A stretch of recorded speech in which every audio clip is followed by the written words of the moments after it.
जो डेफ बच्चे होते हैं जिनको सुनने में बड़ा मसला होता है, आप उस पर बड़ा काम कर रहे हैं, बड़ा अरसा हो गया इस पर, थोड़ा ये बताइएगा। पाकिस्तान में बड़ा मसला है deaf children, they are born def.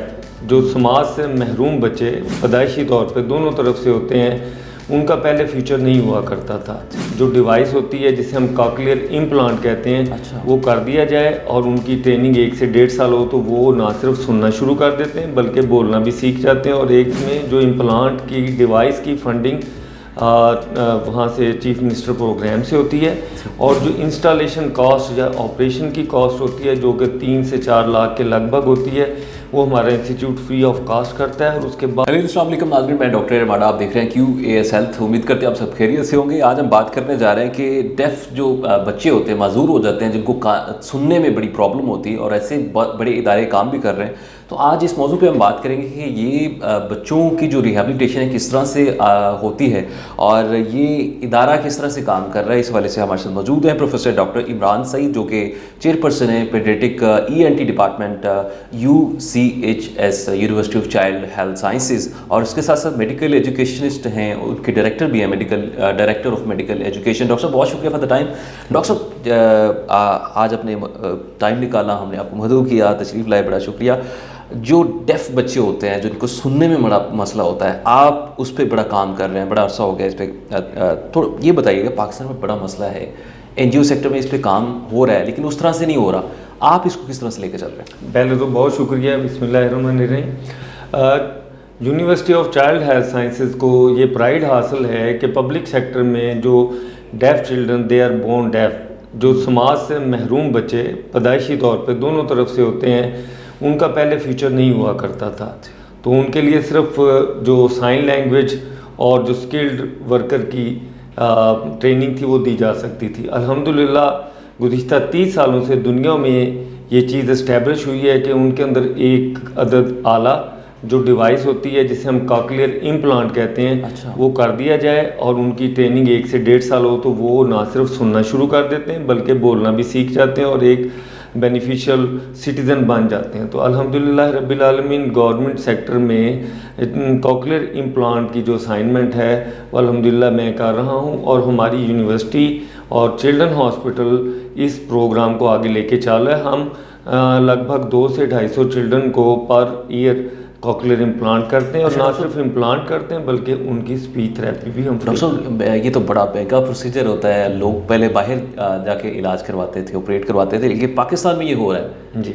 तो ये किस तरह से आप मैनेज कर लेते हैं? इसमें हमारी यूनिवर्सिटी ने काफ़ी एफर्ट की। तो हमारे इंस्टीट्यूट ऑफ चाइल्ड हेल्थ था, तो हम लोगों ने चीफ मिनिस्टर फंडेड प्रोग्राम का इजरा करवाया काफ़ी एफर्ट्स के बाद, जिसमें जो इम्प्लांट की डिवाइस की फंडिंग वहाँ से चीफ मिनिस्टर प्रोग्राम से होती है, और जो इंस्टॉलेशन कॉस्ट या ऑपरेशन की कॉस्ट होती है जो कि 3 से 4 लाख के लगभग होती है, वो हमारा इंस्टीट्यूट फ्री ऑफ कॉस्ट करता है। और उसके बाद जो ट्रेनिंग जिसे हम स्पीच थेरेपी का नाम देते हैं, जो 1 से 1.5 साल, उसकी कॉस्ट भी 3 से 4 लाख है, वो भी हमारा इंस्टीट्यूट फ्रीली प्रोवाइड करता है। तो with in a year implantation के बच्चा 1 साल के अंदर ऑलमोस्ट बोलना भी शुरू कर देता है और अच्छी तरह सुनना भी शुरू कर देता है। उससे पहले कोई ट्रेनिंग भी देते हैं जब प्रोसीजर होता है उसके बाद, मतलब आप क्या आगे? जब डिवाइस को इम्प्लांट सर्जरी के ज़रिए कर दिया जाता है तो 4 से 6 हफ्ते के बाद उस डिवाइस को ऑडियोलॉजिस्ट, जो कि हेयरिंग के मुतल्लिका प्रोफेशनल स्पेशलिस्ट होता है, वो उसे ऑन करता है, उसकी मैपिंग करता है, फिर उसके अंदर जिस जिस चैनल पे जो साउंड जानी है वो ओके कर देता है। ठीक है। तो उसके बाद स्पीच थेरेपिस्ट बच्चे को सुनाना शुरू करता है, जैसा बच्चा पैदाइशी लर्न करता है ऐसे। तो इसमें ऑलमोस्ट 6 महीने से 1.5 साल का वक्फा लग जाता है। कुछ बच्चे जल्दी सीखते हैं, कोई थोड़ा डिले करते हैं। तो इस स्पीच थेरेपी के बाद बच्चे सुनना शुरू कर देते हैं।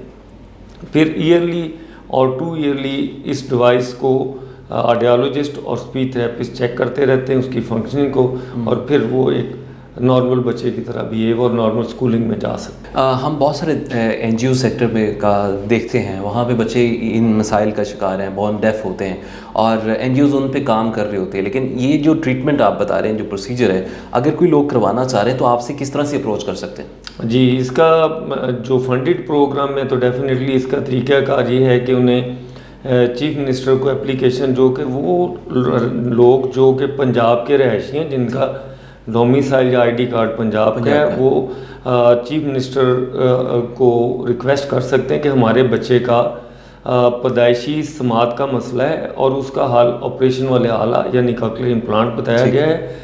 तो वो इस एप्लीकेशन के अगेंस्ट चीफ मिनिस्टर ऑफ से एक बोर्ड के लिए हमें रिक्वेस्ट आती है, तो हम उसकी असेसमेंट करके बच्चे की, और कि ये जो कॉकलियर इम्प्लांट या गैजेट है वो रिक्वायर्ड है बच्चे को, हम ओके करते हैं, तो तब ये प्रोसेस स्टार्ट कर दिया जाता है। अभी तक कितने आपने इम्प्लांट कर लिए हैं? हम लोगों के अल्हम्दुलिल्लाह गुज़िश्ता 4 सालों में 400 से कुछ ज़ायद इम्प्लांट हमने किए हैं, और अब हम जो हमारा नेक्स्ट ईयर हम अपनी कैपेसिटी बिल्डिंग के साथ इसको 250 से 300 पर एनम यानी 1 साल में करने का प्लान कर रहे हैं। इसकी डॉक्टर साहब बताइए सक्सेस रेशियो क्या है, क्योंकि बहुत सारे लोग डर रहे होते हैं कि हम इम्प्लांटेशन की तरफ नहीं जा रहे। ये कॉकलियर इम्प्लांट जो है बड़ा सेंसिटिव प्रोसीजर होता है, तो इसको किस तरह से आप देखते हैं कि ये आया कि सक्सेस रेशियो क्या है इसका? जी, ये प्रोसीजर कॉकलियर इम्प्लांट का ये 100% ये सक्सेस है।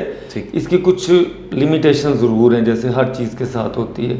इसमें अर्लियर द बेटर होता है, जितनी जल्दी पैदाइशी समाज से महरूम बच्चों को लगाएंगे रिजल्ट्स अच्छे होंगे।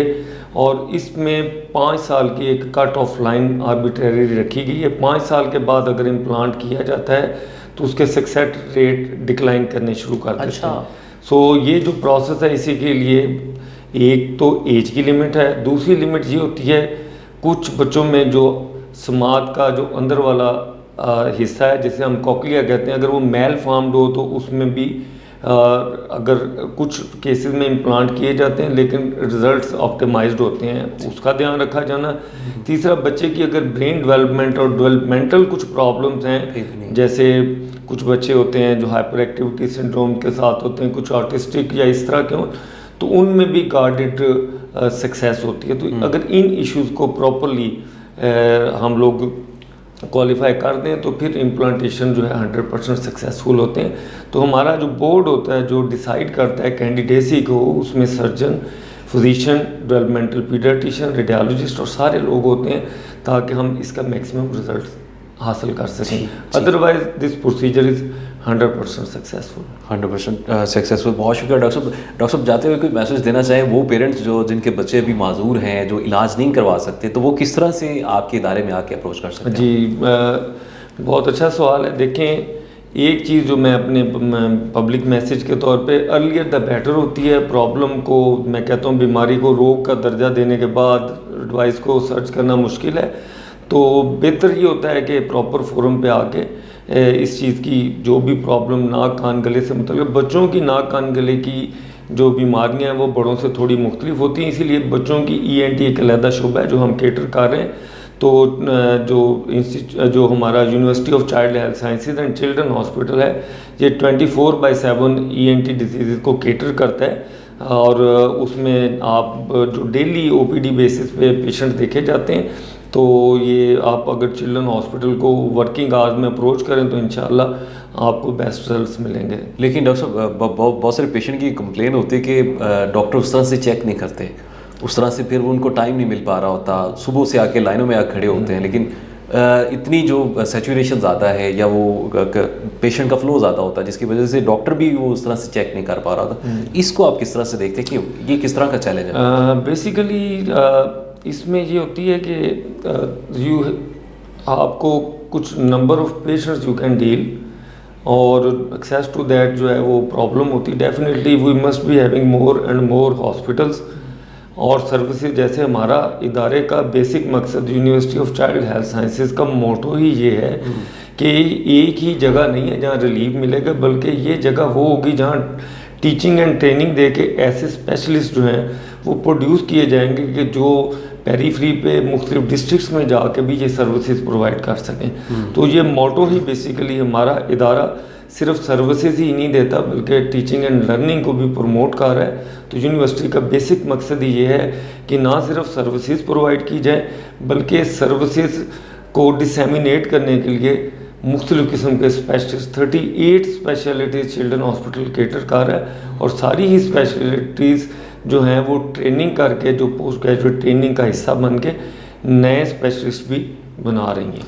तो हमारा मोटो ही है। बहुत शुक्रिया डॉक्टर साहब। मौजूद थे प्रोफेसर डॉक्टर इमरान सईद, जो कि हेड ऑफ डिपार्टमेंट है, चेयरपर्सन है paediatric ENT university of child health sciences, जो हमें बता रहे थे कि बोन जो डेफ चाइल्ड हैं वो किस तरह से ये जो कॉक्लियर इम्प्लांट प्रोसीजर है उसको किस तरह से ले सकते हैं, आगे आने वाली ज़िंदगी को कैसे बेहतर कर सकते हैं। तो आज का शो आपके लिए उम्मीद करते हैं बहुत मुफीद साबित होगा। अपने मेज़बान डॉक्टर एम को इजाज़त दीजिए। अल्लाह निगहबान।